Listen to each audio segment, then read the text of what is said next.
Last Epoch can be a little intimidating for new players, but this video should remove any fear and trepidation you might have while enjoying your playthrough. This video is going to be the most complete beginner guide for Last Epoch. By the time you finish this video, you will understand every system that you need to know to play the game confidently. If you got questions, ask them in the comments below. I'll read and respond to every single one. Also, be sure to take advantage of the timestamps to revisit any topic you need to come back to later. Now, let's get into it. All right, so the first thing you're going to have to do is create your character.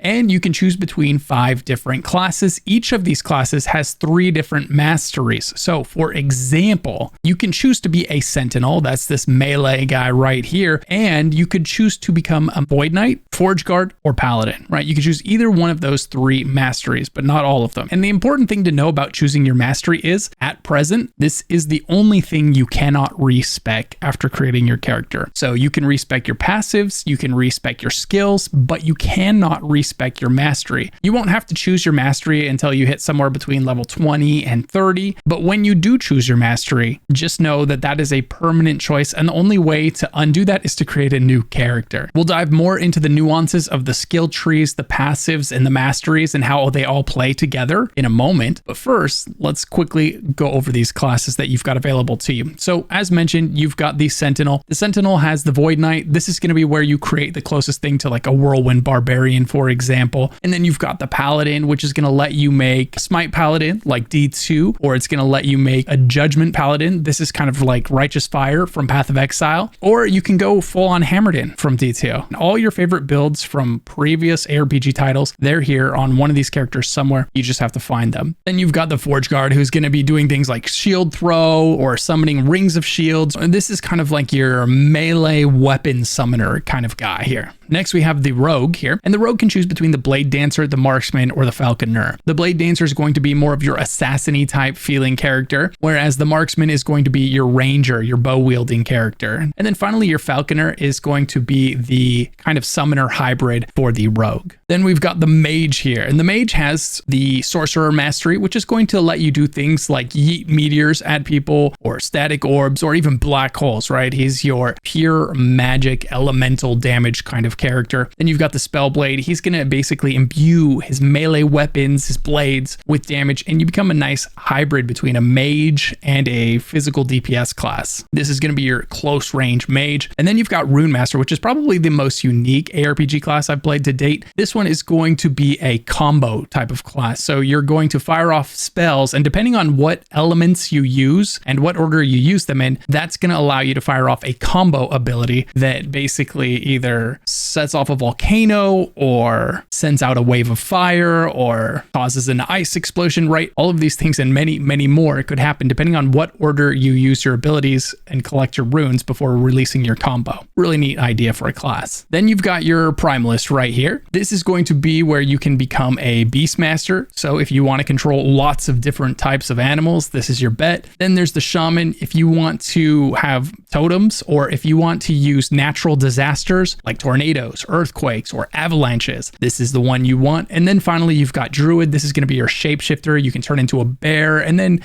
summon roots and spriggans to help you in battle. And finally, we have the Acolyte. This is where you're going to be able to ascend into things like a Necromancer. And this works exactly like you would expect it to. You can summon wraiths, skeletal mages, abominations, and dreadshades. Then you've got the Lich. This is going to be kind of unique. You go into Reaper form and you constantly leech life away from things around you until your health hits 0, and then you go back into human form, and you kind of go back and forth between those, trying to stay into your Reaper form as long as possible. And then finally, you've got the Warlock. This is the master of the forbidden arts. They tear into the essence of their foes, twisting and corrupting their spirits with relentless curses and hexes. So you want to curse things, you want to hex them, Warlock is the play. So you'll choose your class and go. And then after you create your character, you're going to have to make a few more choices. First up, game mode. Between standard and hardcore. Standard is, well, you can play and die as many times as you want, whereas hardcore, you play until you die. And then once your character dies, he's no longer a hardcore character. He will then be converted into a standard character. So in a way, there's no harm in starting out as a hardcore character if that's something you want to try, because this game's quite forgiving. It just throws you into standard if your hardcore character should die. Then you've got your challenges. So you can choose between, for instance, character found, which will mean that you have to find all your own loot, and then you'll be able to choose between some of the challenges and factions. So at launch, they're going to be introducing something called factions, and you're going to be able to choose between the Circle of Fortune and the Merchant's Guild. And the way this is going to work is Circle of Fortune is going to be your solo self-found. This is where you will find items and you can equip those items, and you cannot trade with other players. And to balance this inability to trade, you're going to have much higher drop rates on items so that you have a chance to find the items you would normally have to trade someone for. So Circle of Fortune is what you want to pick if you don't want to deal with the auction house, if you don't want to deal with relying on trade to get items that you need, if you want higher drop rates, right? Circle of Fortune is what you want. And then there's Merchant's Guild for the people that like to play the economy, for the people that like to be able to find something and then flip that into a better item, you know, and constantly upgrade through things that they're finding and using trade and the auction house to do so. The great thing about these two choices is that you're not locked into either one. You can play as Circle of Fortune for a while, and then if you decide, you know what, I want to be able to trade for items, you can switch over to Merchant's Guild. Now, everything that you find is going to be tagged as one of these factions. So if you find a helmet while you're in Circle of Fortune mode, you will not be able to trade that helmet. It will be tagged as Circle of Fortune faction, and it will be untradeable. So the game prevents you from abusing this system, and so you can switch back and forth between Circle of Fortune and Merchant's Guild, and while you're in the Circle of Fortune mode, you can only wear Circle of Fortune gear, and while you're in Merchant's Guild mode, you can only wear Merchant's Guild gear, but you can carry both sets in your bank at the same time. It's just that you can only equip the one for the mode that you're in. Now you'll spawn into the game, you'll have to go ahead and vanquish some foes as you run across them. You'll get some pop-ups, basic tutorial tips and stuff like that. So basically what you're looking at here is your standard ARPG affair, right? You've got your health bubble down here, you've got your mana bubble over here, then you've got your skills in the middle. By default, they're QWER, with left click is your movement ability and right click is your basic attack, but you know, you'll change that to something later on. And then of course you've got your potions. So the way that potions work in this game is kind of unique. You get your potion slots from your belt. So it says our belt gives us 2 potion slots. So if we don't have that on, we can have 0 potions. That's what that 0 is. If we put the belt on, now we have 2 potion slots. And in order to get potions, you just walk over them. You'll kill enemies, they'll fall onto the ground. You walk over a potion just like this one right there, and it'll pick it up and put it into your belt. So if we do that,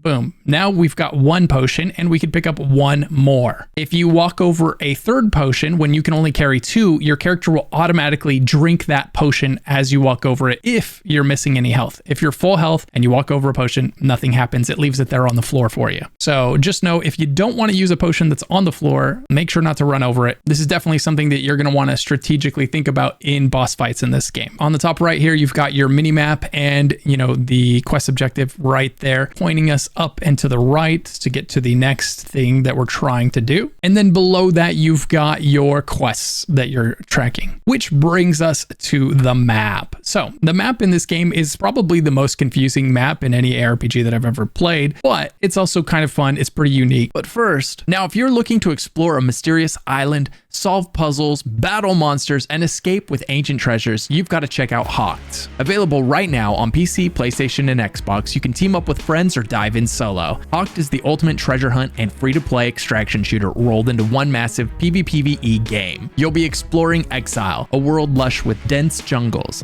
gorgeous beaches, and no shortage of ancient ruins to raid. Your goal is to fight your way through and solve puzzles while retrieving enough glyphs to unlock the treasure and claim the artifact within. If you manage to take the artifact and your other treasures to an extraction point, you're in for the ultimate payday. You can create your renegade and experiment with different playstyles by combining a variety of weapons, exo and ward gear, artifacts, and boosters in your loadout, with some items even granting unique powers. Hawk's story will unfold in free seasonal events packed with gripping quest lines, special missions, and exclusive rewards to earn. If you decide to play the game, you can enjoy Twitch drops right now through March 7th. Hawked does not require a PlayStation Plus or Game Pass subscription, but having one gets you an exclusive perks pack. Visit the official game site to enter a giveaway for a gaming PC, PlayStation, Xbox, and customized controllers. Use my link in the description to get the game for free and start your adventure with amazing cosmetic items. These bonus items are available only for new players. Shout out to Hogged for the sponsor, and thank you all for listening. Now let's get back to the video while you download Hogged. So you're traveling through different eras in this game. You've got the ancient era, and you'll be visiting a select few locations in this era. You'll be spending a lot of time in the divine era here, and you can see the various zones you're going to be making your way through, and then the imperial era, ruined era, and then finally you'll get to the end of the game, and this is where you'll do your mapping, and this is end of time. And by mapping, I mean the end game content. You're going to be running lots and lots of zones over and over, and essentially you work your way up this and towards these last 3 slots at the top here, and then you begin your empowered monoliths. We'll get into that system in much more detail in a later section in this video. It's going to get a whole section, don't worry. So back to where we are right now. So the thing to know about this map is you're going to be picking up quests and side quests along the way, and there are some side quests in this game that you have to do, and there's going to be 3 types of quests in this game. This game is going to have your main story quest, which is a yellow question mark, then it's going to have blue question marks. These are side quests, and side quests come in 3 types. There's the type that gives passive points for you to spec into your character. Then there's the type that gives idle slots. That's these things right here. These are idols that your character can hold that give passives, very powerful passives in fact, and they work exactly like if you remember charms from Diablo 2. That's what these are, except they have their own inventory space for them because these developers don't want you to suffer a completely full inventory the entire time you're playing like we used to do in Diablo 2. So that's what your idols are. These are basically D2 charms, and right now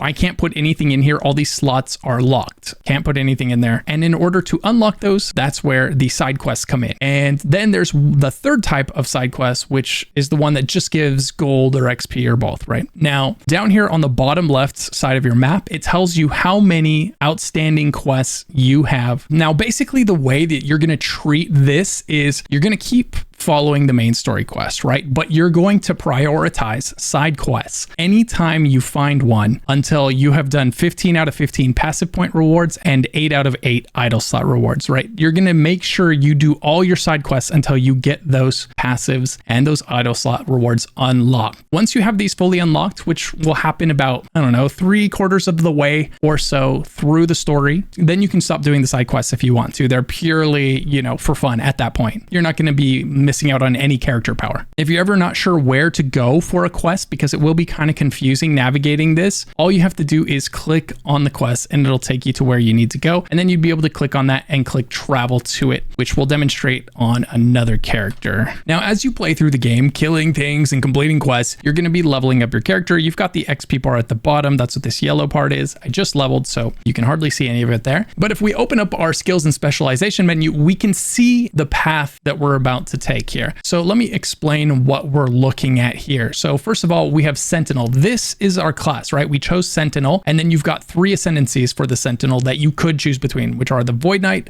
Forge Guard, and the Paladin. Now, for the Sentinel abilities, you're going to unlock these with your character level. So as you hit level 3, you'll get Hammer Throw. As you hit level 4, you'll get Lunge, and so on, right? That's what that number means. But for the Masteries, they're unlocked by spending points in that passive tree. So to unlock Volatile Reversal here, you have to spend 5 points in your passive tree of your Void Knight, right? And then to unlock Abyssal Echoes, you have to spend 10 points in that passive tree. Now, the way that this game works is, let's go to the passive trees. So you've got your Sentinel passive tree, you've got your Void Knight, your Paladin, and your Forge Guard passive tree, right? They each have their own passive tree, and then you have the one that you start out with by default, which is your base class, in this case, the Sentinel. Now, you'll be able to unlock passives from every single mastery, regardless of which mastery you choose, all the way up until this chain right here. So to get past this chain, you have to choose this mastery. So if I'm on the Paladin here, if I wanted to get these passives in the back half of the Paladin passive tree, I have to choose Paladin as the mastery. But even if I choose Paladin mastery, I'll still be able to go into Forge Guard and grab the first half, any of these passives in here, and I'll be able to go into Void Knight and grab any of these passives here, and I'll be able to grab any of these passives here in Sentinel. So you get to dip into 4 different passive trees, and you can decide how much time you want to spend in any of those passive trees to really create a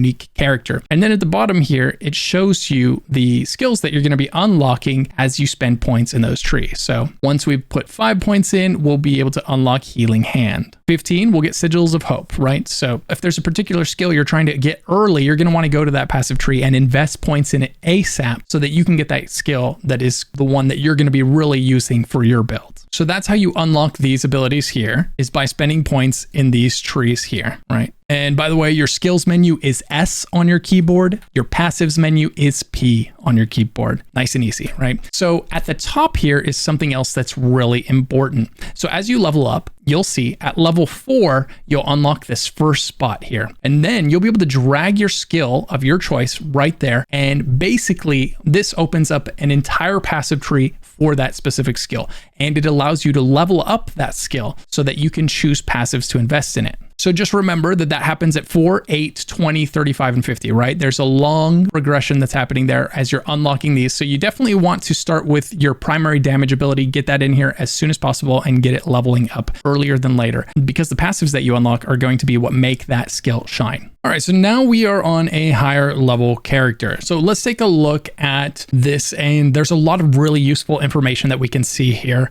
on this page. So the first bit of really useful information that we can see is the elements that the skill does damage with. So here you can see this little fire emblem. This is doing fire damage. And if you hover over the skill, it tells you what the modifiers are. So down there, the scaling tags are fire, spell, and intelligence. Anytime you want to know what stats you should be looking for on your gear, you can just come in here and hover over skill, and it tells you exactly what stats you're looking for if that's the ability that you're trying to scale the damage on. So typically in ARPGs, you're going to want to pick one skill, and that's going to be like your giga damage skill, right? And this is no different. So you'd likely pick one skill because you're likely not going to want to try to scale fire damage and cold damage on the same character. Rather, you'd pick one to be a buff and then choose the other to be the damage, and then you'd scale that. So if we chose fireball, then we go looking for things that increase fire damage, increase spell damage, or increase our intelligence. And all three of those things are going to increase the damage that our fireball would be doing. So lots of good information on this page. You can just come in here, hover over it. It tells you what it costs, what the DPS is per second based on the gear you're wearing. Now that's not a 100% accurate number, but it is good enough for you to know ballpark, like, hey, this skill is going up in damage as I put on this gear versus going down in damage. You can also just hover over the skill down here and you can get a DPS number readout just like that. So you can put a new piece of gear on and compare the DPS listed here and see if it goes up or down. And you can have a pretty good idea if that gear is an upgrade for you or a downgrade just by looking at your DPS on your skills. Another thing that you can see on your skills and specializations page here is this one. You know, you got this circle with the 1 in the middle. That tells us that we have 1 unspent point there. This spot doesn't have a skill there, but it's telling us we have 5 points we can spend, which tells us the minimum level of a skill is 5. So the higher level you get, this game has a catch-up mechanic where if you wanted to change out a skill, it would automatically start it at a minimum level of, well, at this point in the game, level 5. So if I put, for instance, Lightning Blast here, now it's going to start with 5 unspent points that I can spend right here. See, it says 5 unspent points. That's what that 5 means. Another piece of information that you can see here is this game has a pretty intuitive way of telling you how many points you need to spend. So there's 3 dots there, right? Which means I have to put at least 3 points into Elemental Expanse before I can put 1 point into Luminaire. That's what those 3 dots mean. There's 2 dots here, so I'd have to put 2 points into here before I could put 1 point into Charge Destruction. So that's what those little dots mean, and that's how you know how much you have to put into a skill to unlock the next one. Sometimes it's as low as 1 point and other times it's 4 points. And this game is super fluid. Remember at the beginning of the video, I said you could respec anytime you want to in this game, and I meant it. You can. You just hit respec right here and you can remove individual points, which is going to reduce the level of the skill and pull it out. Now, the downside is you're going to have to level that skill up again. So if we go over here to this ability here and it's level 13, right? Let's put this point in somewhere. Doesn't matter where. Okay. So now we've got this skill, Elemental Nova. We've got no unspent points. And let's say we're like, you know what? I didn't want to turn this into an ice ability. I didn't mean to put that point in. I'm regretting that choice. You can just come here and hit respec, and then you can choose to unspec from the skill entirely so that you can put a new skill here to level up, or you can choose to remove points. So we go remove and we click on that. and it says respeccing a point from a node will reduce the skills level by 1 if it is above your minimum skill level, right? So we could de-level this all the way down to level 5. It's basically what it's saying. If this would reduce the skills to a lower level than your minimum skill level, you can reallocate that point immediately. Otherwise, you can level it back up to regain the point. So we'd respec this. Now I have to go and level this ability up to level 13 again, and I'd get that point that I can spend in here somewhere. At higher levels, when you get to endgame, these points come really fast. So it's not as big a deal to have to respec 1 or 2 points as it might feel like, but respecking an entire ability, especially if it's your primary ability, can hurt. So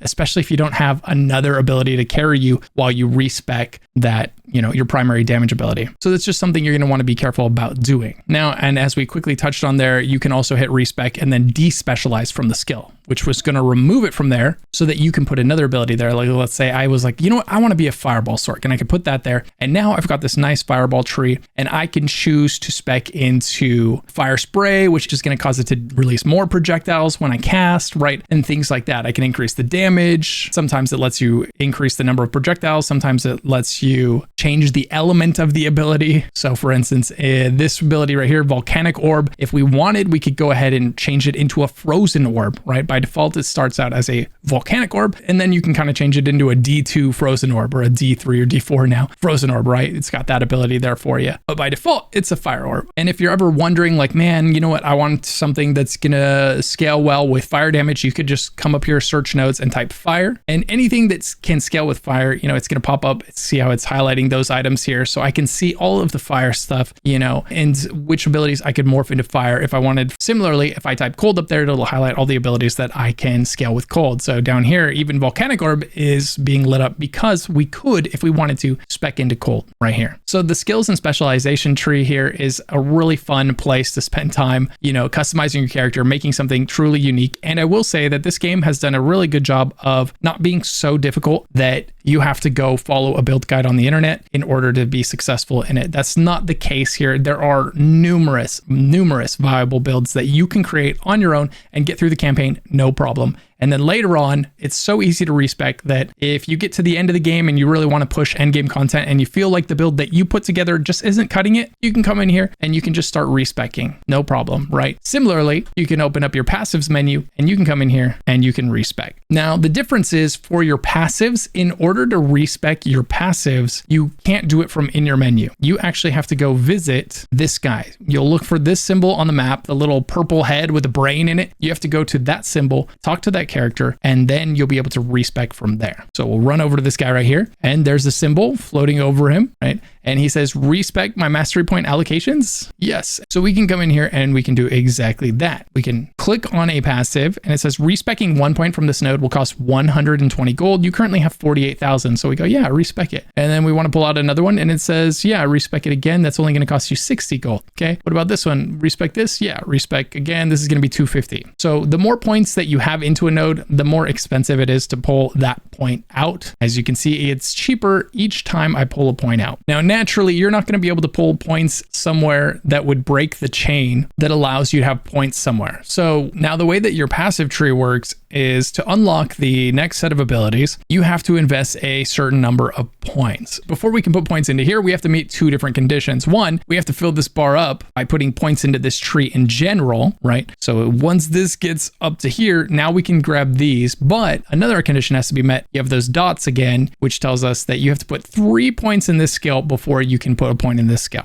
right? So in your passive tree, there's 2 conditions that have to be met in order to grab the next skill on your tree. And as you can see here, on this character, we went for Rune Master, so I can grab the entire Rune Master tree. But if we were to look at the Sorcerer, it would let me use the first half of the Sorcerer tree, but there's a chain preventing me from going to the second half because I did not choose Sorcerer. And again, as of right now, we cannot respec out of Rune Master. This is a permanent choice, so if I want to play a Sorcerer, I've got to create a new character. Now, at any time while you're doing your quests, right? So for instance, there's this side quest right here, the Sapphire Tablet, which says I'm going to get 1 passive point and 1 idle inventory expansion slot for doing this quest. So this is one we would want to prioritize. So you click on it, it tells you exactly where to go. Then you click on this spot here, and then you click travel. That is going to teleport you directly to that location. Now that you're here, you can just follow follow the map marker. In this case, it's pointing up and to the right. You can also press tab and you can have the map overlay on screen, and it's pointing us to the right. And then we can see a blinking object here. That's a realm tear, and we'll be able to go through that and go to a different era. At any time while you're out and about, you can press T right here. It says T for portal, and it'll instantly open a portal for you. You'll be able to use this portal to go back to town anytime you want. And by using the portal, it's going to drop you back in town. And then if you want to go back to where you were, you just re-enter your portal there after using your stash. Okay, now let's talk about the way this game handles inventory space. So you've got, of course, your inventory space when you're out and about, killing enemies, picking things up that they drop, right? They're going to go into your inventory. Then when you come back to town, you have unlimited stash space. Quite literally, it's nearly unlimited. You can have hundreds of tabs of stash space if you would like to. And it's got a really nice and organized format that you can set it up to. Last Epoch easily has the best stash space solution out of any ARPG that is out right now, right? It's not like Diablo where you only get 5 or 6 really sad tabs. It's not like Path of Exile where you have to pay real life money for each individual tab. In this game, you pay for tabs with in-game gold. So you'll collect gold while you're playing, and then anytime you want to get another tab, you can just click this little plus sign right here, and it'll tell you purchase for gold, and you say, yes, I want to purchase it for gold. And that's pretty much where you're going to spend most of your money as you're leveling up. It's just buying new tabs so that you can dump items in relentlessly. As you'll notice here, I've got mine color coordinated. I've got my idols, and then you've got sub tabs for the idols section. Then I've got my uniques and all the sub tab for the uniques, right? Then at the bottom down here, I've got rare dump where I just dump rares in. Maybe I'm saving them because I want to extract material from them so that I can craft something else later. Maybe I'm saving them in case I want to use them, right? As a crafting item. There's all kinds of reasons to save rares in this game for future characters, present characters, for crafting. So, you know, having a place to dump rares that have good stats on them is a good idea. Then you've got keys. You're going to be picking up keys for dungeons. We'll talk about dungeons in a moment here, but first let's finish talking about the stash. So really quickly, how you use this is you first create a category. So you hit on this top row right here, you hit this plus sign. And now we have an empty category down here. You right click on it and you give the category a name. Like let's say you're going to make one for set items, right? So we say set, you give it a nice little icon color. Maybe we want green because set items are green. And now we have a set items category down here. So, and then all you have to do is click the plus sign right here and buy a tab, and then that will appear under your set items. Alternatively, you can click on any tab at any time. You can right click on it and change the category that it falls under. So I could move my keys right here. I could put this under set and confirm. And now that tab is under here. So if you ever want to like move some tabs, maybe you don't need as many rare dump tabs as you used to, you could move some to your set items and devote them to that cause instead. So we'll put this back in keys section because it's full of keys. Just a really, really handy way of handling all of this. Another thing you can do here is you can search your stash. So you could say, I only want to see tabs that have items that increase my fire damage. Now all tabs that don't have anything that increase my fire damage have been removed from this menu. Now if I click on it, it'll highlight them. So here we go. This one's highlighted. It says 17% increased fire damage. Then in here, I can see, oh, there's a bunch of stuff. Oh, this one, 5% increased fire damage, 6% increased fire damage, right? And so only the tabs with things that are going to increase fire damage are showing up. If there's nothing with fire damage, that tab has been hidden from this view. Just remember to close out that search when you're done, so you're not wondering, where did my tab full of keys go, you know, later on. Now, when you're out and about, you're going to see a lot of loot on the floor, especially until you get your loot filters set up. So one thing you'll notice is there's dots, and the 2 dots on the left are prefixes. That means it has 2 prefixes on the item. And the 3 dots on the right here means it has 3 suffixes on the item. Now, typically items will only have up to 2 prefixes and up to 2 suffixes. However, sometimes they'll have a sealed stat on them, which you can also do manually. So in this case, we can see 20% increased cooldown recovery speed is sealed. That's why it's in gold font down there. And that's why this has 3 suffixes, which is fairly rare. Now, while you're out killing things, you're going to eventually run into explosions of crafting materials like this right here. You've got this kind of gold beige text on the screen, runes and shards, right? These are great to have. You're going to need tons and tons of these. So these are something you never want to run by. Always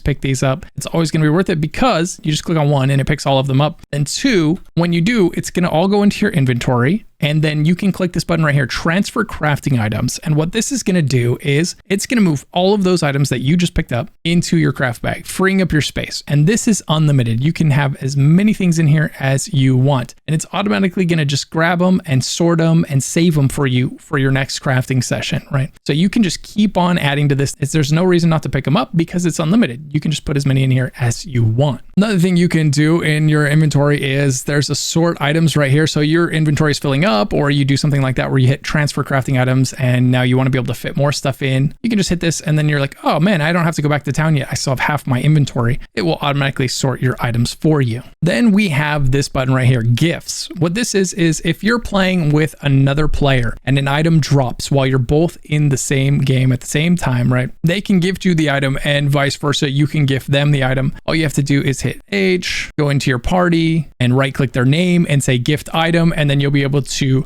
gift the item that you want to them. The window will pop up allowing you to send them a gift or an item, and they can do the same thing for you. Then you've got your gold. Of course, you've got all your gear that you're wearing, and then you've got your idols that you're collecting here. Last Epoch lets you wear 1 amulet, 2 rings, a belt, boots, gloves, and a relic. Your relic slot is like an extra slot down here. And then of course you get your main hand weapon, your shield if you're wearing one, nothing if you're using a 2-hand weapon, and a helmet and chest piece. At the very top of your inventory screen, you'll see something else that's really important. That's your blessings menu. In here, you'll be able to collect blessings as you play through the monoliths at the end of the game. We'll dive more into that in great detail here in a moment, but just know anytime you want to see all the blessings that you have, that's what's right here to the left of your inventory menu. You know, just come here and you can see what these are doing for you. And then finally in this menu, you've got appearance. This is where you would apply your cosmetics. All right, so let's quickly go over the different types of items that you can find in terms of their rarity. So you've got white items, which are going to have no stats on them, no affixes or prefixes. Then you've got blue, which can have up to 2 stats. That's all that means. If we add a 3rd stat to this, it will become yellow or rare. Then we have our rare items, our yellow ones. These can have up to 4 stats on them. It's only rare because it has 3 to 4 stats on it. And then we have our unique items. Unique items are going to have some, well, unique stat that you can't simply craft onto an item. That's what makes them unique. In this case, these gloves have a chance to summon a swarm of bees on melee hit. Then there's another type of unique that has legendary potential. So this one says it has 1 legendary potential. That's what the number 1 left of legendary potential means, which means we can add a stat to this item from an exalted item. And this would be considered a best in slot endgame piece of gear when you grab a legendary and you slap an exalted item stat on it. So that brings us to our exalted items. These purple items here are exalted items. What that means is they have a T6 or a T7 roll on them. So that purple stat is T6 or T7, and you can only craft up to T5. So if you're crafting strength onto an item, you'll never be able to make it as good as this item came with, because the only way to get T6 and T7 is from finding an exalted item with a T6 or T7 stat on it. This is what prevents crafting from dominating the game and making it pointless to look for items out in the game, right? It's these exalted items. So most likely when your character is fully geared at the end, he's going to be wearing a lot of exalted items that you have crafted. So what you would do in this case, let's say I wanted lots of strength on this chest piece, I could go and I could take that 15 strength and I could put it on to this chest piece using its 1 legendary potential. If this had 2 legendary potential, I could take the 15 strength and I could take this 204 armor and 59% reduced bonus damage taken from critical strikes off of this item, and I could put it also on this, right? Thereby putting 2 different stats on here using both legendary potentials. So unique items with legendary potential are one of the things you're looking out for. Uniques in this game are going to be very situational. It's not like Diablo where your character's just going to be decked out in exclusively uniques. It doesn't work like that. Uniques are more of a, I'm looking for that specific unique stat that's on that gear to combine with my build, and then the rest of my gear is going to take advantage of those T6 and T7 rolls that are amplifying the damage that I'm putting out. So if you were a fire mage, you'd be looking for exalted gear with T6 and T7 increased fire damage rolls that you could craft into something that you would wear. When you combine an exalted item into a legendary potential unique, that will create what is called a legendary. Of the best will be the legendaries, which is just a unique with an exalted stat on it. We'll talk about how you make those when we get into the dungeon section of this video, because that's where you do that, which is one of the reasons dungeons are so important in this game. Now let's look at your character screen, because there is a lot of information available to you here. First, we can see how much experience this character has gained. Then we can see the level. That's, pretty straightforward. Then you've got strength. And if you hover over strength, it tells you what that does. So it says each point of strength increases our armor by 4%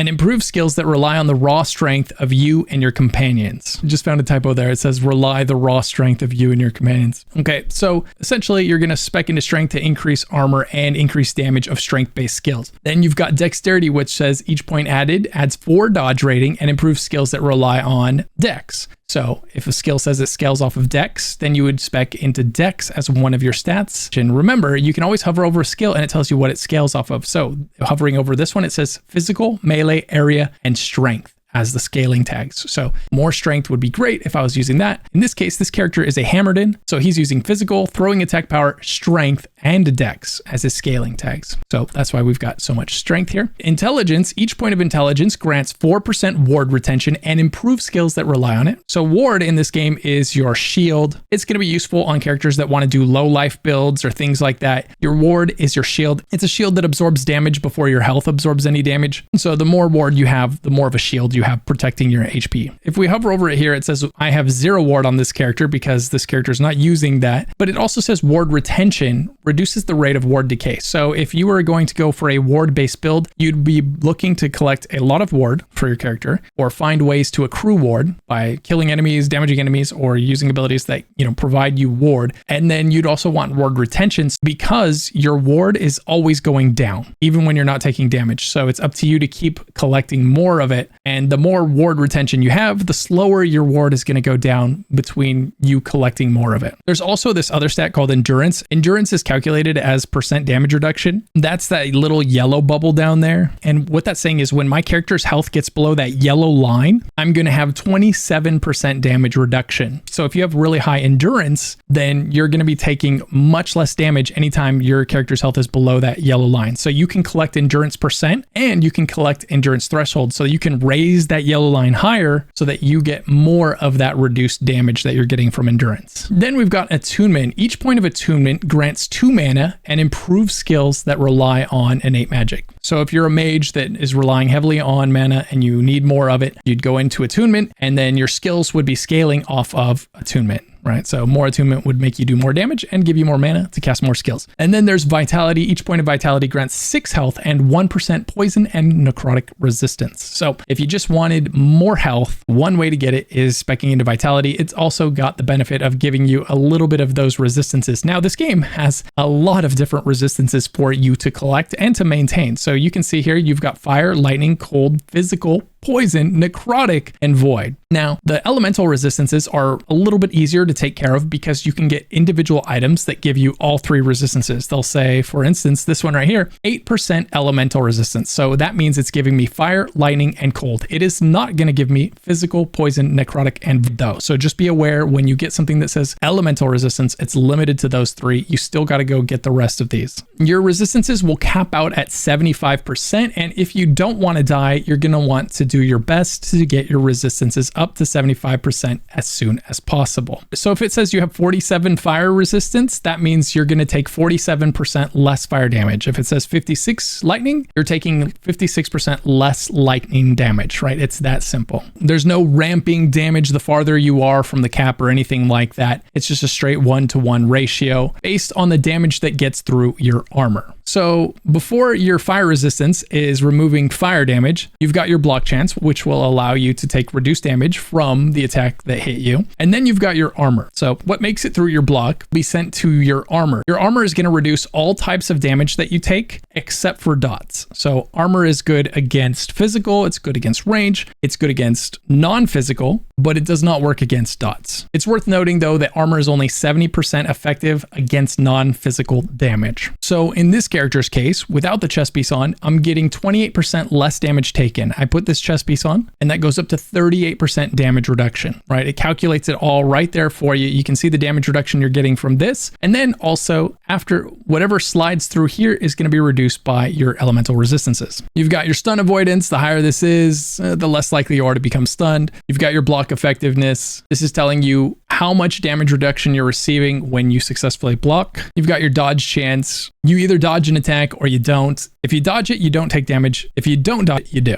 Simple enough. And then ward retention, which we touched on earlier. The higher this is, the slower your ward decays. And then down here below, you can see every stat you would ever want to see about your character. You can click on damage and you can see all your damage stats. You can click defense, see all your defense stats. Minion, likewise, if you're doing a minion build, you can see exactly which stats are modifying your minions and which ones are not. You can come in here and see other and see all your other stats that you have accrued. As far as the resistances up here go, it's worth noting that that 75% is the cap, but you do want to go higher than that because the enemies will penetrate your resistances. So being over 75, it does not hurt you. Real quick, if you're still here, consider leaving a like or subscribing. It tells the algorithm that you're enjoying this video. Now, as far as multiplayer goes, you can play this game with friends. You can play through the whole game with your friends if you'd like to. In order to open up the friend menu, just hit H on your keyboard. Here, you'll be able to add friends, right? So you'll be able to come here to the friends section and you'll be able to say friend requests. If they sent you a friend request, it'll be right here. If you want to add a friend in game, you click add friend, type their account name. They'll have to give you that information. It is not their Steam name. It's their account name for Last Epoch. So your account name is displayed right here above the online thing, right? You can choose whether you're displaying that you're online or maybe you're being a degenerate. It's 4 a.m. and you don't want anyone to know that you're still playing the game. And so you switch yourself to offline. It's okay. I get you. I've been there. All right. No judgment. So right above that, it tells you your account name if you're curious and someone needs to know it so that they can add you as a friend or vice versa. It's right there. Then click add friend, type that in. It's going to send them a friend invite. The friend invite system I've noticed is a little bit delayed. So you'll send it and it's going to be a while before they get it. And same with party invites. You'll send the party invite, give it 10 to 30 seconds for it to pop up on their screen. It does take a moment sometimes. I'm not sure if that's early access issues or if that's just the speed at which these servers process that information. You can also look at your blocked players list down here. You know, maybe you're accruing a legion of enemies. There you go. That's where that is. You can also see if you ever accidentally, quote unquote, accidentally blocked a friend and he's wondering why you're not talking to him anymore. There you go. He would show up right there. Similarly, this is the menu you would use in order to send items to a friend. If you're playing with them, maybe they're playing a sorcerer and you got a really cool item for them. It gives them increased fire damage for their fireball sort that they're playing. And that does nothing for you because you're doing a lightning damage spec somewhere else, right? And so you're like, hey, I got an item for you and you want to send it to them. Open up your friend's menu, right click on their name and click gift. And you'll choose that and it'll send the item to them. They'll be able to look at their gifts anytime. In the bottom right of their screen, there will be a little gift box that pops up after you gift it to them. They can click that and open it. Also, in your inventory, you can click gift right here. And anything that's been sent to you from a friend, you'll be able to grab it out of here and put it in your inventory. Okay, now let's quickly talk about the loot filter and how it works. So you can real easily make a new filter if you want to. You can come in here and you can just click the plus sign, create a new filter. You can also open your existing filters. You can also paste from your clipboard. So if you're following a build on the internet, most likely it'll have a button you can click and it'll copy the loot filter to your clipboard. Then you just click this and it'll load that filter into the game for you and it'll instantly populate the whole thing if you don't want to make one yourself. Either way is perfectly valid, but it is real easy to make filters in this game. So let's talk about how to do that real quick. You just create new filter. We'll say fire sorcerer, right? We're making a fire sorcerer and we're gonna make it red. Gonna put a fire symbol, boom. Okay, so we got the fire sorcerer filter started. First thing we want to do probably is, hide. The stuff we don't want to see is just gonna be, let's go rarity. We don't want to see normal items. We'll say that. Right? You might want to see magic items. You might want to see rare items because they're going to have stats that you want, especially early in the game. So you don't want to hide those too early. Now we want to show and recolor. Let's make these items stand out. So let's go with this lime green here. And we want it to show us items that have fire damage. Then we'll look and see which tags we want. So let's say we want fire damage pyromancer. So let's grab that one. Let's say we want this one here. Damage over time from our fire in case we're setting things on fire. Our idols, let's grab fire damage from the idols, right? Mage idols, let's definitely grab all those fire damage ones, but we're not going to be melee, right? So let's take that one off and confirm. So now anytime something with fire damage on it drops, you'll know, hey, take a quick look at that. That might be something that's great for my fire damage. You can come into your advanced options, and as you play through the game, you can say that you only want it to show you the ones that have more than or equal to tier 1 early in the game, right? You're going to be getting tier 1, but eventually you're going to have tier 1 or better on every slot. So you're not interested in that. So you open this up and you go, I only want to see tier 2 or better, or tier 3 or better. Right? And you add that. So now anytime a tier 3 fire FX drops on the ground somewhere, it's going to be lime green showing up on your screen. You're going to know, oh man, that's one I want to take a look at. I can ignore the rest possibly, right? But let's say, since you're doing fireball, you can open up this menu, your skills and specialization, and you can see, oh, it also scales off of spell. So we go Shift F, add rule, show, recolor, emphasize, then you go add. We're gonna do another affix and we're gonna say we want to know anytime spell damage is on an item, and we can start like checking all of that. spell damage while channeling, spell damage leached as health while channeling, right? You can take a look at your options, mage idols, spell damage leached while channeling, and you can see what fits the build that you're trying to go for here. And then again, as you're playing through the game, you can come here to advanced, you can say more or equal than tier 1 to start, right? And then eventually you'll say, I want 2 or better, 3 or better, right? As those lower tier spell increases are just really not doing much for you. Another really popular one is going to be, you're going to want items with health on them, right? It's an ARPG, and just like every other ARPG, items with big health values on them are valuable. They're important. So you'd come in here, affix, and you'd say health, and then you would say added, right? Increased health, hybrid health, right? Grab all of those, for instance, confirm advanced options, more or equal to tier 1 to start, and then later on you're going to be blasting and you'll say tier 4 or better, right? And you might even get to a point where you're only looking at tier 5. Now, there is a case to be made for leaving it at tier 1 for a rare affix. So we'll get into crafting here next. But just know that some affixes, like my Hammerden, needs increased throwing damage, and that's a pretty rare drop. I don't find a lot of increased throwing damage crafting materials, but I do find a lot of items that have lower tiers of increased throwing damage on them. So for instance, on my Hammerden, I'm looking for throwing damage, but throwing damage shards, these don't drop that often. I have 39 of them, whereas if we look at my other shards, we can see some of them I have 105, I have 63 of these, 95 of these, 105 of these, right? 136 armor shards. So you're going to have hundreds and even thousands of shards, and you can very quickly see which ones are rarer than the rest. So the only reason I have that many throwing shards is because I've been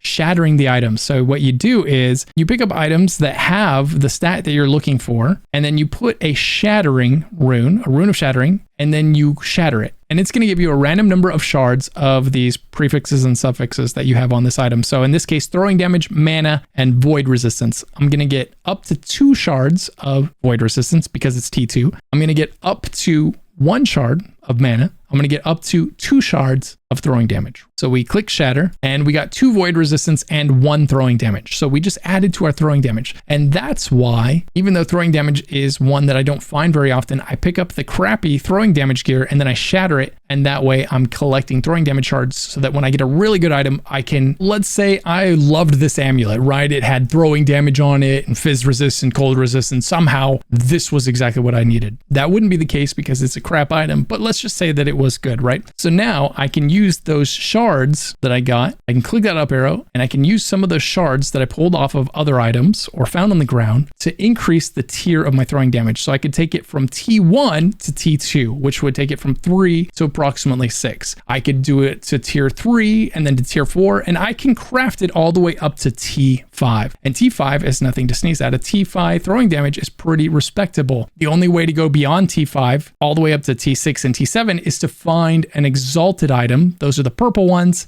that have a T6 or T7 roll. That's what's keeping dropped items super relevant in this game. Is the only way to get to T6 and T7 is to find it on the ground. So let's dive more into the crafting right now, because the crafting in this game is one of the most intuitive crafting systems out of any RPG that's out right now, and one of the best, right? Because it's simple, it's easy, but it's also comprehensive. So on this item right here, you know, as we mentioned, it's got T1 throwing damage. Let's say I wanted to get that higher. I have forging potential up here. Forging potential is the amount of attempts that you get to upgrade this weapon in some way or another. It's the number of times you can alter it. And if you do this right here, we click that. Let's say we're going to go ahead and try to upgrade the throwing damage to tier 2. It tells us down here it costs anywhere between 1 and 10 forging potential. So we might only spend 1 of this 25, or we might spend 10 of it, right? And go all the way down to 15. And once it hits 0, the item is done. It's set in the way that it is, and there's nothing we can do to it beyond that point, right? So you have until this forging potential is 0 to get it to look the way you want it to look.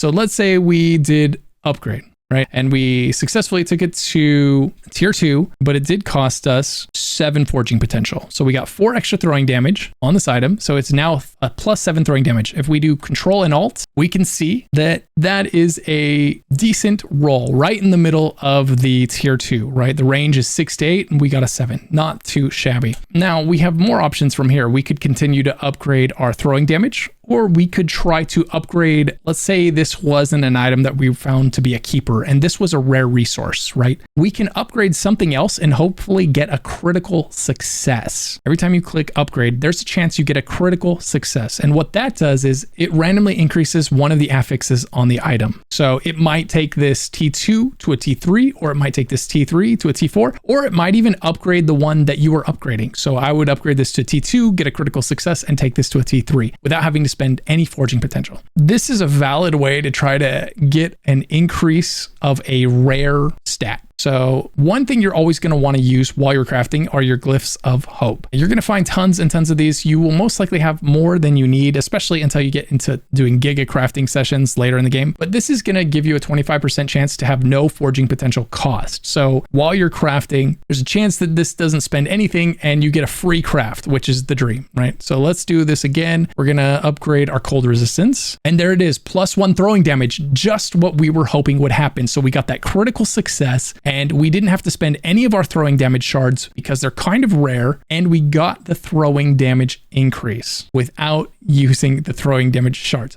Perfect. That's exactly what we were hoping would happen. So it didn't use any of our forging potential, right? It also upgraded 2 things at once, one of which was one that we wanted it to upgrade. Now, let's say you wanted to add another stat. You're like, okay, these stats are good. They're set. They're as high as I want them to be, and you wanted to add something else. So this is on the left side. So it's a prefix. If you're not familiar with prefixes and suffixes, all you need to know is prefixes are on the left, suffixes are on the right, and it tells you that up here at the top if you ever forget. And then what you can do, if you're not sure which stats fall into prefix or suffix, just click right here, prefix. Now you're only seeing prefixes. So this is limiting what you could put on this slot that you want. So let's say we wanted to increase mana. So we can look at this and it says, okay, we could put the mana there. We could get mana regeneration, right? We've got a few options there that we could put on there. So let's go ahead and just put mana on this. Like, let's just say that's what we wanted here. Boom. And now we have mana on this item. So now it has 4 stats instead of 3. As I mentioned earlier, if you start out with a blue item, so it has 2 stats on it. Blue items can only have 2 stats. If you add a 3rd item, so let's say we added minion damage to this, boom. Now that blue item is a yellow item. It's now rare. As for unique, so let's look at these boots right here. You've got these unique boots, but look,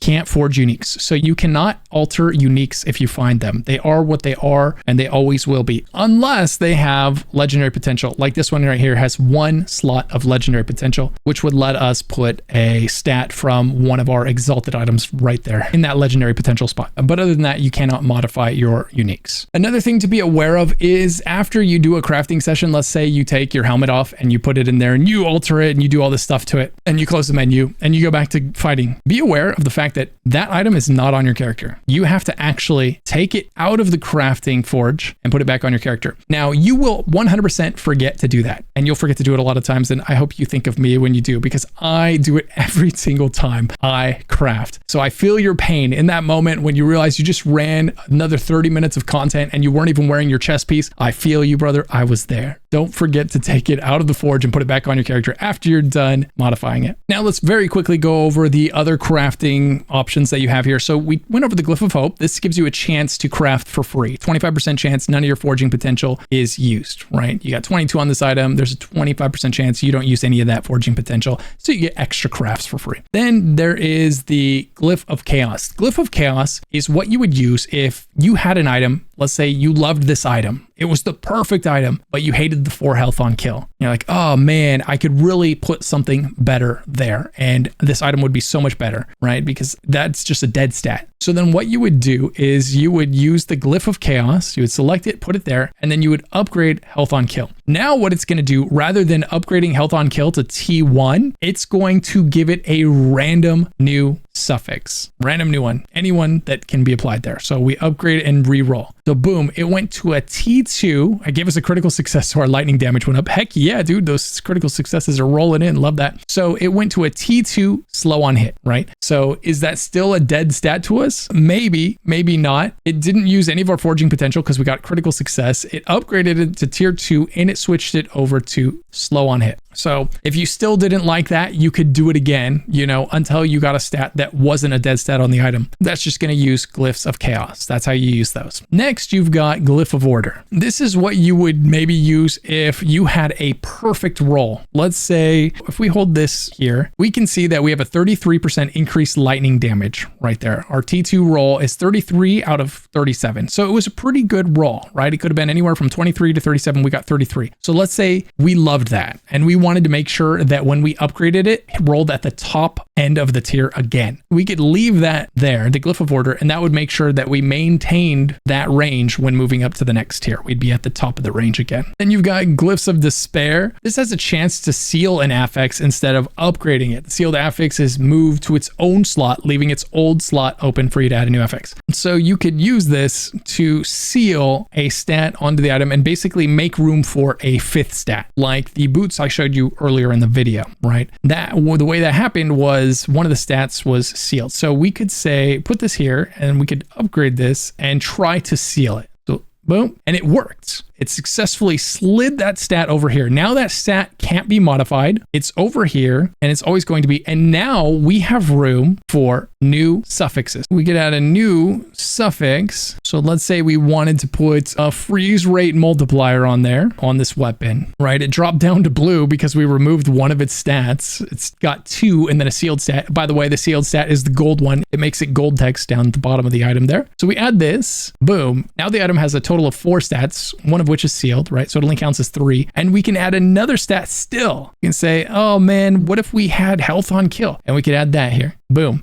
Now this item has 5 stats, which is great. That's a lot of stats to have on any single item. And we were able to achieve that by sealing the item. So that is what your Glyph of Despair is for. Now let's take a look down here at your runes that you're going to be picking up. There's a bunch of runes that you'll be picking up as you play the game. You've got Rune of Shattering. This is the one where you use it on the item and it's going to give you a random number of those upgrade shards per tier, right? So if it's T2, it can give you up to 2 shards. If it's T3, it can give you up to 3 of those shards. If it's T1, it can give you up to 1 of those shards, right? So the higher the tier, the better the chance of you getting multiple shards of the one you want. But there is a chance, like let's say you were trying to pull lightning damage off of this item, there's a chance that you got spell damage and reduced mana cost, freeze rate multiplier, health on kill, but you didn't get your lightning damage one. You got all the other shards, just not the one you want, right? So it's still a gamble every time. But for that reason, you always want to have a nice supply of shattering runes because there's some that are really, really rare. You won't find the shards very often, but you'll find the items that you can shatter and get the shards from. Then there's the Rune of Refinement. This will reroll the values of all your affixes. Let's say your item had really good affixes on it already. The prefixes were good, the suffixes were good. All of them, they were the right stats, but the rolls were all really low on each one. So they were hitting the bottom of the roll. Like in this case, our freeze rate multiplier there had a range of 35 to 61, and we only rolled a 43. And let's say that was the stat we really cared about. We wanted it to be maxed out. We wanted it as close to 61 as possible. We could just go ahead and re-roll this. Let's say refine, right? Boom. We did it, and that freeze rate multiplier, it went up to 39. So we didn't really get anything out of that. Nothing great. All right, the next one we have is Rune of Removal. Removes a random affix on an item, returning a number of shards equal to its tier. So this is one you could do if, let's say, you had an exalted item. You're going to get a lot of these exalted items. These are your really good items. They're going to have one really pumped up stat, a tier 6 or tier 7 of a specific stat. And so you're going to like it. And a lot of times you'll hate one of the other stats on it. You're like, oh, this item's almost good, except one of the stats on it is a dead stat. So you would go ahead and let's say we loved the 67% health converted to ward, but man, we just absolutely hated that 16% mana regeneration. It was just ruining the item for us, right? So we come in here and we go Rune of Removal, and we hope it takes off one of the bad stats. Because let's say, actually, they're all underwhelming, but we love that 67% of potion health converted to ward. So we go remove an affix, and we hope it didn't remove our purple one. And it didn't. It did remove one of the less interesting ones there for us. We got to keep our percent increased health, which is great. And we got to keep our tier 6 potion health converted to ward. So that's what you would be hoping for. And then you could go ahead and add the stat that was, you know, one that you wanted. Let's say you really needed fire resist, right? You could go ahead and you could put that on there now instead. So you are always doing a little bit of gambling with the rune of removal, but if you successfully remove 1, 2, right, bad stats, that's going to let you put on stats that you need instead. But there's also a chance that it takes the stat that was good on the item and bricks it for you. So definitely had that happen. Next, we have the rune of discovery. This is going to add a random tier 1 affix to all empty affix slots on an item. Has an increased chance of rolling rare affixes. Let's say we had this item, this purple item still, right? And we remove another stat off of it. Boom. Oh no, it took the purple stat. So we break that item. Okay. But let's say it didn't take the purple stat, right? And we use Rune of Discovery. So we were going to keep our purple stat theoretically and add 2 more stats with a higher chance of rolling rare ones. Then you could use this to try and do that. Now, the only reason this is useful is because it costs 0 forging potential. So you can use it just to see, you know, boom, what did I get? Increased cooldown, recovery speed, physical damage. So it's potentially useful for you without costing any of your forging potential up here. It's just to fill empty slots without using your forging potential. Hope you get lucky and maybe you can continue your craft from there. Next, you have Rune of Shaping. You can re-roll all implicits on an item. So implicits are the stats up at the top. So 8% physical resistance, 6% fire resistance, 5% poison resistance, right? We could re-roll those and try to get higher values than that by re-rolling. So we go here and do Rune of Shaping and re-roll. Right now it's 8, 6, 5, shape it, and we got 6, 3, 6. So it looks like it was a bit of a downgrade on average, and we lost forging potential. So all in all, not a great exchange for us, but sometimes that's just the way the cookie crumbles. Next, we've got Rune of Ascendance. Rune of Ascendance is kind of cool. It changes the item into a unique or a side item of the same type. So you put a ring in there and it's going to convert it to a unique ring. So if you're looking for a unique helmet, you can go ahead and collect random helmets and then slap them in here with a Rune of Ascending and upgrade them to uniques and hope that you get the unique helmet that you're looking for. You do not need to find the exact type of helmet because it doesn't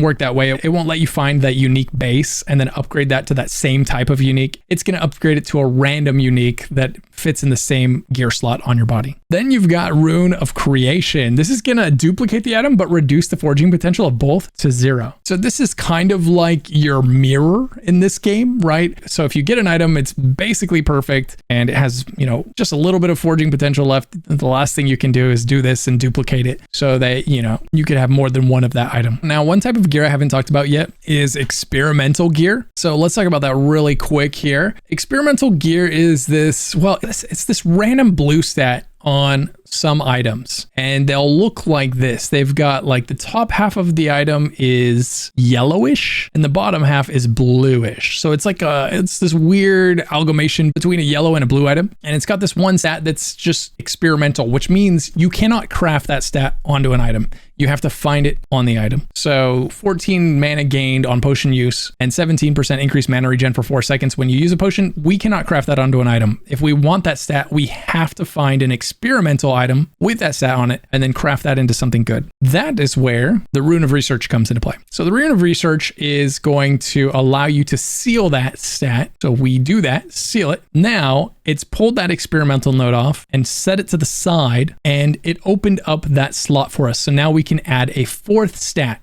and make this into a potentially good item again. Otherwise, you're losing one of your affixes to the experimental stat. All in all, experimental items are very niche and they're going to be useful in a very select few builds in the game. So if you see a way to utilize it in your build, great. If you don't, that's okay. They're not going to be for every build. Okay, and that's everything that you need to know about crafting in this game. As always, if you have any questions about anything I've talked about so far in the video, just leave it in a comment below. I try to answer every single one. Okay, now let's talk about the different types of endgame content that you're going to be doing in the game. So you've got the campaign as you progress through the game. This is going to take you to about level 50, 55, and along the way, you're probably going to run into a couple of special instances. So right here, we've got the arena in other timelines. You've got dungeons, the Soulfire Bastion, for example. So there's going to be 3 different dungeons, and there's going to be 1 arena currently in the game. And these places are incredible to visit, each for their own respective reasons. So let's go over how they work and what the rewards are for engaging with them, because they are incredibly rewarding. So the first one we're going to talk about here is Soulfire Bastion. It's in the Imperial era. The way that these dungeons work is you're going to walk up to a door, and then it'll say that it requires a key for each attempt. So we put the key in there and we say, hey, we're going to enter. And then it gives you the option of choosing different difficulty levels. So at first you'll only be able to do the first difficulty level, which is going to be tier 1, level 45. And then after you beat that, it'll unlock tier 2, level 75. And when you beat that, you'll unlock tier 3, which is level 92, and tier 4, which is level 100. So of course, the harder the difficulty, the better the rewards. So the way this is going to work is you're going to enter into it, and then you're going to be given this ability right here, D. So all of the dungeons come with an ability that's going to be automatically bound to D, and each dungeon's ability works different from the rest. In Soulfire Bastion, you get the Soulfire Shield. That's the shield that's around my character right now, and every time I press D, it can alternate between a shield that protects me from fire damage or a shield that protects me from necrotic damage, right? It's going to give me immunity to one of those 2 elements, and every time I press it, it's going to consume some of my soul embers. I've got 5 of them right now. Now, as we're killing enemies, we're going to see them dropping soul embers all over the ground. So we're going to want to make sure we pick all of those up, because we're not going to really need them that much for our shield. You know, you might use it a little bit here and there, but you're definitely rewarded for not using it as much as you can. Because when you get to the very end of the Soulfire Bastion, there's going to be a merchant there, and you're going to spend whatever soul embers that you have left gambling for items from that merchant. Every floor that you go down as you descend into the dungeon, you're going to get these buffs that are all going to be stacking up to enhance your experience at that merchant. So each time you run through this, it's going to be different, because you're going to have different buffs by the time you get to the merchant, and these buffs are going to determine the quality of the rewards you get and the amount of rewards that you get. And for instance, when I did this run here, I had enough to gamble for 5 items. I got 3 exalted and 2 uniques. So the items that you get from this dungeon are absolutely phenomenal drops, making this an incredibly rewarding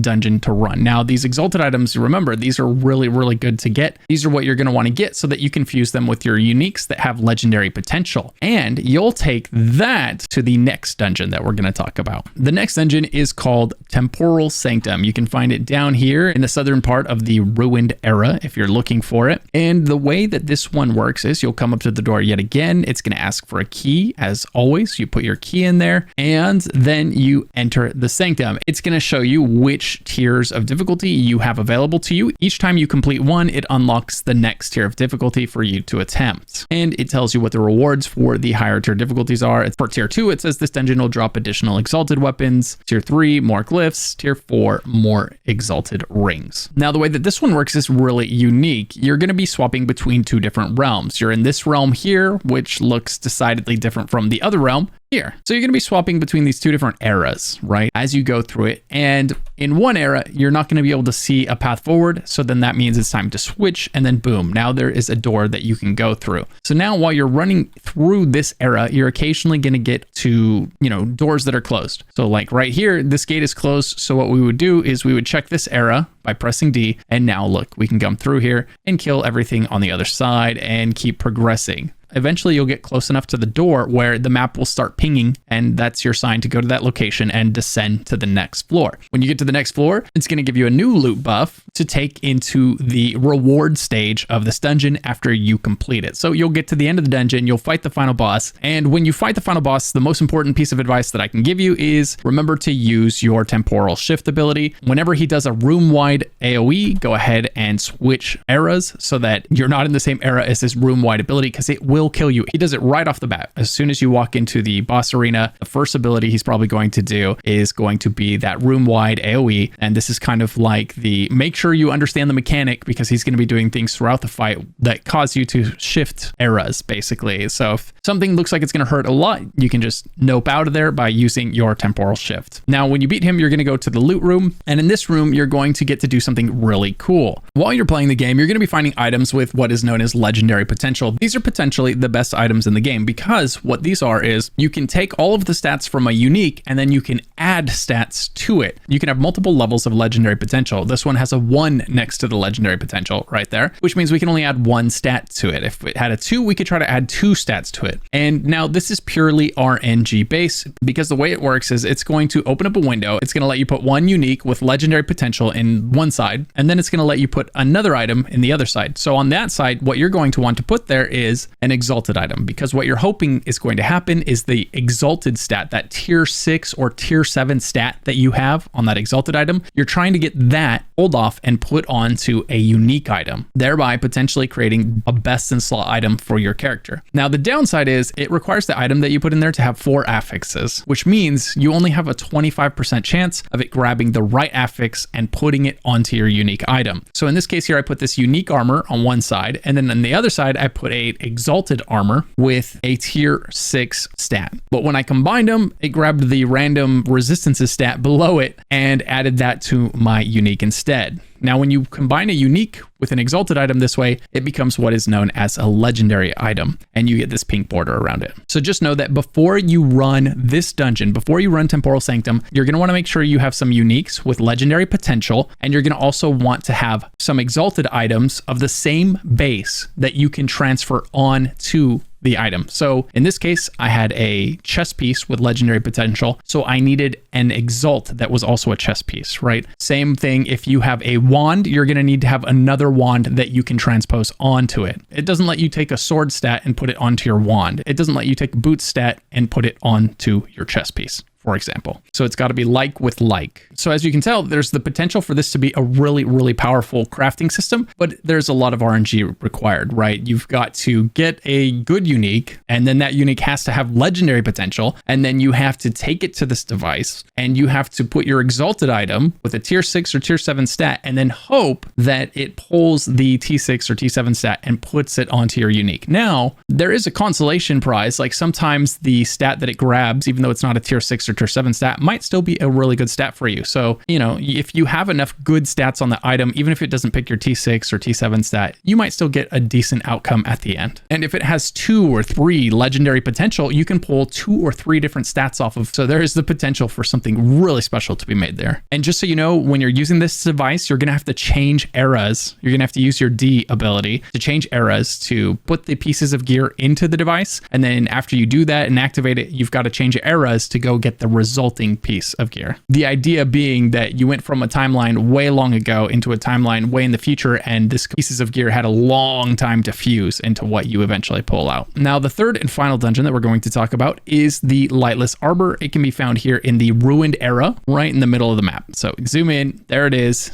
Dungeon of the Lightless Arbor. You'll be able to see this symbol on the map. As always, these dungeon symbols will all show up. And the way this one works is much the same. So you're going to come here, you're going to put your Lightless Arbor key in and tell it that you want to enter. Again, it's going to say you can choose whichever tier you have unlocked so far. So each time you defeat one, you'll unlock the next tier, just like the previous dungeons. You go inside the dungeon and it's going to give you an ability. Again, so we have a new D ability here called Burning Amber. And the way this works is if you take damage, it's going to deplete your Burning Amber. You can see I have a stack of 100 right here. And every time I take some damage, some of that stack is going to go down, and the light that my Burning Amber is providing is going to get smaller and smaller. So we can toss it on over there. Now, if enemies are hitting me that are not being lit by that ember, those enemies are doing way more damage to me while also taking way less damage from me, right? So enemies outside of this light hurt more and they're harder to kill. Enemies inside this light take more damage and are easier to kill. They have less health, right? So that's basically the name of the game, is you want to keep this light above your head. You want to keep your embers charged. And as you're running through the Lightless Arbor, you're going to be fighting things, but there's a way to replenish the charges. So if we let these enemies hit me really quick, we can see I'm down to 71 charges there. But whenever you see one of these guys right here, these unrelenting embers, you can kill those and boom, Now I'm back up to full charges. As you can see there, I have 100 out of 100. And I just took some damage while I was showing you that. So I'm no longer at 100 out of 100, but that's how you refill it. You just kill those guys. It refills it back to 100. The light grows bigger, and then it has a much wider range of seeing and debuffing the enemies that you're fighting. There we are. We killed another one, and it took our embers back up to full again. Now this one has a really fun reward room. So you're going to get to the final boss. There's a mechanic there where you use the ember to ignite the roots, you kick its butt, and then you move on to the reward room. And once you get to the reward room, the way this works is really fun. This is your gold sink in the game. Besides spending your gold on infinite stash tabs, you'll also be able to spend it on this room right here. So when you have way more gold than you need, you come here and you get to choose whether or not you accept rewards. And the price will go up if you accept the reward, and the price for the next one will go down if you reject the reward. So you can keep accepting, and then if it gets too spendy or something you don't like, you can reject, and that brings the price down. Overall, in the long run, the price is going to go up and up. So you can't do this forever, because eventually it's not going to be price effective. It'll be better to just start over and do a new run and get those early cheap rewards. But doing this can result in some pretty cool rewards, and it's a fun way to spend your gold. So that's all of the dungeons. And then there is one arena that you can run presently. It's located right here in the Divine Era, just left of Haboria here. So you're gonna left, and you've got the arena in Champion's Gate. So we go there. When you arrive, you'll be standing at this portal. You'll click on that, and as usual, it's going to ask for a key. So you'll put your key in there, tell it you're going to enter the arena, and it gives you the options of arenas that you can enter into. It's going to tell you that in order to have access to tier 1, you're going to have to have completed tier 1, just like the dungeons and so on. It tells you fight through 40 waves of monsters, culminating in a fight against an arena champion. And so that's exactly what you do. You go in there and you complete these waves, and every so often it's going to say, do you want to continue? You say yes, and it's going to let you choose different types of rewards at various stages of this 40 different waves. So it'll ask, would you like more glyphs, or would you like an exalted ring instead? And you get to pick, and then keep progressing towards the final boss. And then you kill the final boss, and you get this big loot pop, and it puts you back out here, and you can start it over again. When you get to the tier 4 part of this, you can get some pretty good XP. The loot is pretty good, and the XP is fantastic once you do the higher levels of this, just because you're standing in the middle and waves of enemies are just constantly coming at you. This is another nice fun way to get some experience and level up your character while getting some pretty decent rewards. Okay, now let's quickly talk about the end game in Last Epoch. So appropriately, it's going to take place over here in the last era, known as the End of Time. So we're in the End of Time, and you'll walk across this bridge over here, and you'll start the first monolith, known as Fall of the Outcasts. Once there, you'll be standing in front of a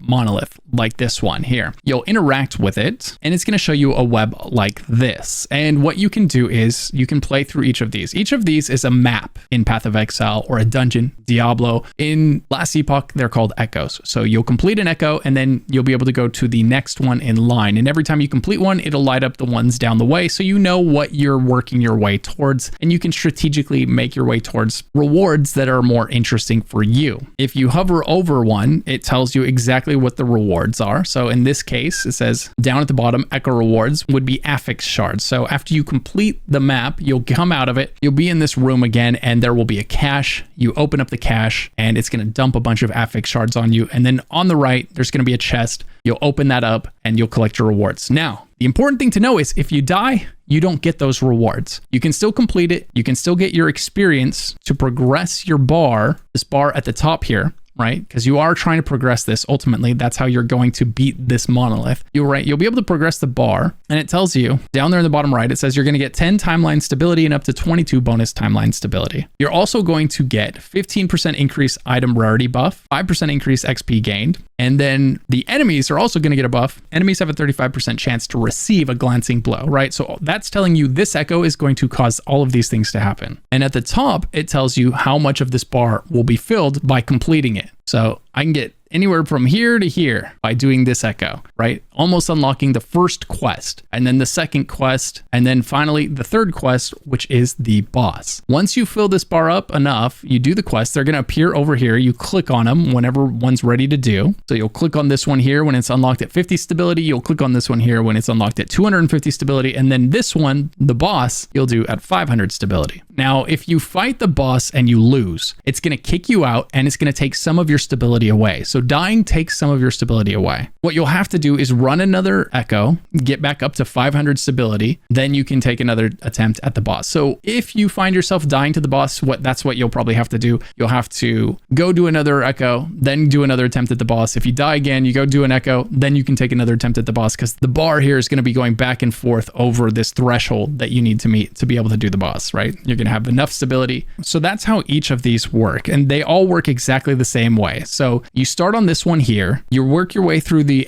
web of echoes, trying to fill that bar up so that you can fight the boss. You beat the boss, and then it's going to let you choose. Do you want to go to the Stolen Lance, level 62, or do you want to go to the Black Sun, level 66? There isn't a right or a wrong choice here. You can do either one. 62 is going to be a little bit easier than 66, and the experience that you get from monsters caps out at 5 levels above your own. So it's not like doing the 66 is going to give you more XP if your character's only level 52 anyway, right? You're getting capped XP on either one, 5 levels above your character. So if you're 52, the XP you're getting here is going to be capped at that of level 57 mobs, and the XP you get here is going to be the same as killing level 57 mobs, right? These are just going to be harder because they're actually level 66 mobs. Ultimately, you're going to want to do all of them, because that's what this thing in the middle here is. This is a blessing. Every time you kill a boss, a screen is going to pop up asking you to choose between 3 different blessings. It's random, so you might get the blessing that you're looking for from that boss, or you might not get the blessing you're looking for from that boss. If that happens, you can run through that monolith again, summon the boss, and hope that the blessing you're looking for becomes available. You can open up your inventory at any time and then click the blessings button to see which blessings your character currently has active. You can also see which ones you've not discovered yet. Ultimately, you're going to want to clear every single one of these, so the order you go in isn't terribly important. Now, with that being said, there is a case to be made for making your way to the end of the monoliths as fast as possible, which would mean you're going up as fast as you can because you want to make your way to the top. And here you have these 3 monoliths at the very top. 1, 2, 3. That's going to be the Spirits of Fire, the Last Ruin, and the Age of Winter. And these 3 are important because as soon as you complete all 3 of these, then you unlock the ability to do empowered monoliths. So instead of these mobs being level 58, they'll be level 100 when you do it. So after you complete those 3, you'll walk up to a monolith, and instead of it just giving you the first web, it gives you this option here. It says, do you want to do normal or do you want to do legendary? And normal will be that area's normal level, and legendary will boot the mobs up to level 100 with a minimum corruption of 100. So you would choose this, and now you're doing the level 100 version of this monolith. It's going to function the exact same as the non-empowered monolith, right? But up here, it's going to say empowered, and the rewards over here are going to be higher, right? You can see we've already got 50% increased item rarity, 50% increased experience gained, but enemies also already have 50% more health and damage. So the enemies are going to be a lot stronger, have a lot more health, but we're going to be greatly rewarded for defeating all of that.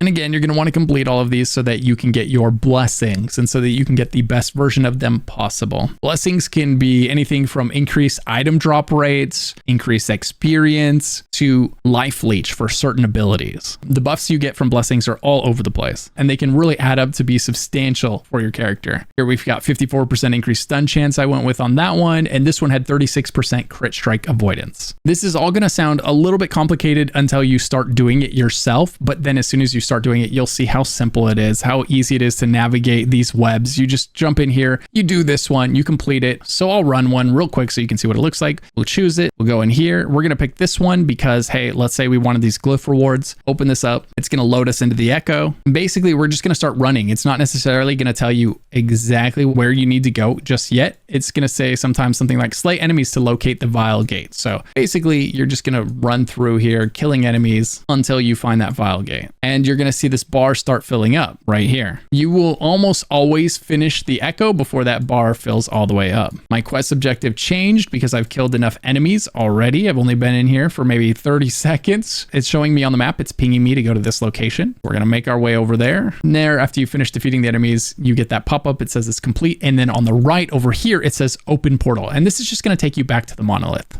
So we're going to click that instantly because you don't want to die in here. You don't want to miss out on your rewards. So you get back to the base and it's going to say, hey, you got some gold and some experience, but then you get to open these 2 caches. This one right here is going to be whatever the monolith said it would be. So in this case, it said it was going to be glyphs, right? So this will be a cache full of glyphs. So we'll open it up and there it is. Glyph of order, glyph of chaos, glyph of hope, right? Bunch of glyphs, just like it promised. And then this is a cache that you get to open after every one that is just random crap. So we click on that and it's a bunch of stuff, nothing particularly useful for us there. And then after you've done that, you're going to open it up. We just did this one. So now we can work our way towards this one here if we want maces, or we could work our way here towards this one if we're just looking for experience to level our character up and unlock more passives. Alternatively, we could go back here and do this. Generally, the farther you get from the monolith, the better the rewards are going to be, the more XP, right? So this one here, if we look at it, it says 15% increase item rarity, 10% experience gained. But up here, it says 25% item rarity and 15% experience gained. And those are going to last 2 different turns. So it's going to start stacking. So it kind of pays off to get as far from the monolith as possible, as fast as possible, to start having those rewards of both experience and item rarity start to skyrocket for you. And then remember not to die, because then you won't get your cash in your chest at the end. It's also worth noting that when you're playing with a friend and you fill this bar up and you go fight that boss, as long as you don't both die at the same time, you can trade deaths until you beat the boss. The game lets you die one at a time. As long as you don't both die at the same time, you can get credit for defeating the boss. Now, that doesn't work for the regular echoes. If you die in a regular echo with a friend or without a friend in the game, there's no rewards for you at the end. But the boss fights, you can kind of cheese by trading deaths as long as you don't both die at the same time. If you're wondering what level you'll be when you start all of this, you'll probably be close to level 55 when you start doing monoliths. You know, the game is set up such that you beat the campaign around 55, and then you're going to head into your monoliths. And by the way, there is a benefit to completing the campaign because you have the option to come do monoliths before you complete the campaign. But if you complete the campaign, you're going to get +1 to every stat right here, which is kind of a big deal. That's just enough to be worth completing the campaign, in my opinion. It's not huge, but it's definitely something. And since it's one of every stat, you know, that adds up to a nice little gain for your character there. But so you'll do that. You'll beat the campaign if that's what you want to do. And then you'll come to the monoliths around level 55 and you'll start pushing your way up it. And your level won't be the thing that determines. You might be doing the level 75 one at level 60. That's not uncommon, right? And you might be doing the level 85 one at level 70. That's not uncommon. The level of the mobs can be way higher than you, and that's going to be just fine as long as your character can handle it. If you find that your build is starting to slow down, it's starting to struggle a little bit, you know, go horizontal instead of going vertical and fight lower level mobs, get your blessings that you don't have yet, get gear in slots where you need upgrades, right? All that good stuff, so that you can eventually then go do these last 3 and start doing empowered monoliths. If you have any questions about any of the stuff I just said about monoliths, just, you know, leave a question in the comments and I'll get it answered as soon as I can. I try to read every single one of your guys' questions. Here's one where I've made quite a bit of progress, and you can see like down here at this point, it's telling me that these buffs are lasting 6 turns. So I get 19% increased item rarity for the next 6 echoes, and I can stack that. Then I can do this one. Then I can do this one right here that gives me 23% item rarity for the next 4 echoes, right? So you can get yourself to have really high levels of increased item rarity and really high levels of increased experience gained doing these. The difference between the regular monoliths and the empowered ones is that you can skip doing the first 2 quests and then just fill it up to the 3rd bar and just go straight to fighting the boss without having to do the 2 quest instances that lead up to the boss. So you'll just basically run these echoes until you get this filled up, this bar up to this point. And then you'll go kill the boss, and then you get to choose your blessing again. Okay, next let's quickly breeze through the important settings that are available to you in this game. You can change your preferred region, so make sure to pick the one that has the best ping for you. You can check or uncheck moving to melee attack enemies that are out of range. If you don't like your character moving unless you have it move, you can uncheck that. You can have display damage numbers on or off, you know. You can display health bars over enemies' heads.